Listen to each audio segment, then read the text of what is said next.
As President Trump weighs a potential response to the chemical weapons attack in Syria last weekend, it's worth remembering how this disastrous war began 7 years ago.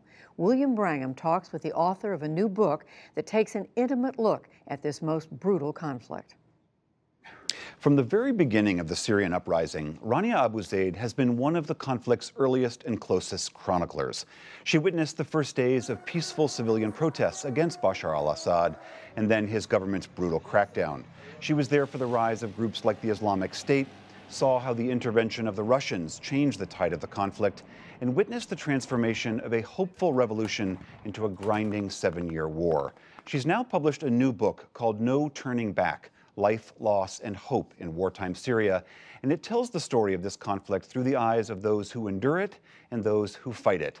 Rania Abu Zaid joins me now. Welcome to the NewsHour. Thank you very much. So let's start at the very beginning. You open the book with the story of a young man named Suleiman who is benefiting from all the privileges of life in Assad Syria. This is in 2011. And yet, as the protests start to begin and his moment comes, he chooses to join the protests. I wonder, explain why. What was driving even men like him to rise up against the government? Suleiman was a man with everything, as you say. He had connections to the regime. He came from a family that had money. He had a great job. He had prospects. But he was very aware of his privilege, and he knew that most Syrians didn't have the opportunities that he had.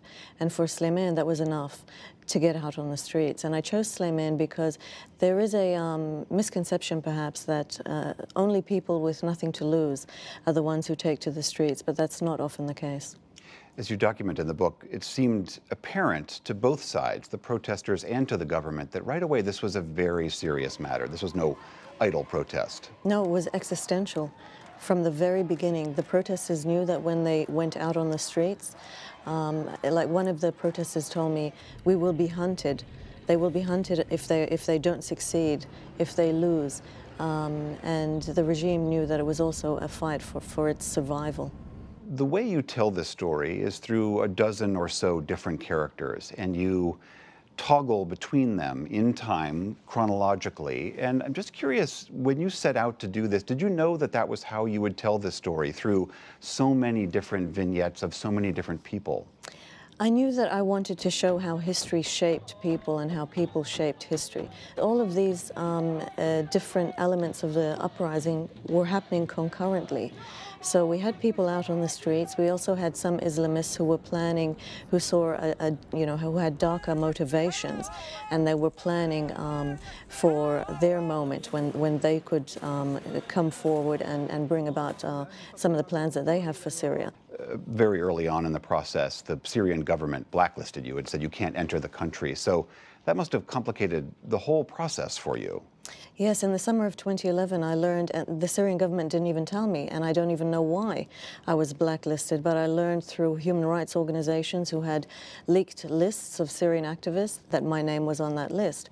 So that's how I learned of it. I don't know why. I have no way to appeal it, but I know that I am banned from the country. That's information that the regime, some members of the regime whom I know have also confirmed, and wanted by 3 of the state's 4 intelligence agencies. But it's also an indication of how the Syrian state operates, that somebody can be branded a spy and can be wanted without any means of recourse and without any understanding of why. One of the characters, very, very striking character, is this 9-year-old girl, Ruha, am I pronouncing it correctly? Yes. Why did you want her in this story? I wanted to show how war can affect a regular family. And I wanted to tell it through this little girl's eyes because she just was so precocious and she was so aware of what was happening around her. And she would explain that in ways that would stump me. She would really leave me speechless. And some of the phrases that she would use to describe what was happening around her. And I followed Ruha and her family for 6 years. I followed many families, but I wanted to focus on her. And I saw how she changed and how war affected even little girls. For Americans who have been following this conflict largely through newspapers and television, can you help them understand why this conflict has been going on for so long? The Syrian war has ceased to be about Syrians. It is a international proxy war with the Russians and the Iranians, Lebanese Hezbollah on the regime side, and you had the Saudis, the Qataris, the Turks, other Gulf states, the US and Europe on the opposition side. So it's much bigger than Syria, and it's much bigger than Syrians, and that is helping to fuel the conflict. Do you think that there's a time where something could have been done, that this could have been different, that the outcome for the Syrian people could have been different? When I speak to Syrians who are in the opposition, they point to their demand for a no-fly zone, for example. That's what they say. They say that had a no-fly zone been placed in parts of northern Syria, that perhaps the institutions of the opposition could have started to take form, hospitals could have operated without fear of airstrikes, that some of the millions of refugees who fled Syria could have found safe haven within their own borders. That's what some of the people in the opposition point to as a possible turning point. In addition to the red line comment about the use of chemical weapons, Syrians in the opposition also point to that as an example of a time when pressure could have been put on the regime. It could have been held accountable for its alleged chemical weapons use. So there were moments, and before it became such a complicated battlefield, when perhaps something could have been different. Syria, as you describe it, is a deeply broken place today. But yet, in the title of your book, there is still the word hope. Do the Syrians that you know and that you are still in touch with have hope that something can come of this horrible conflict?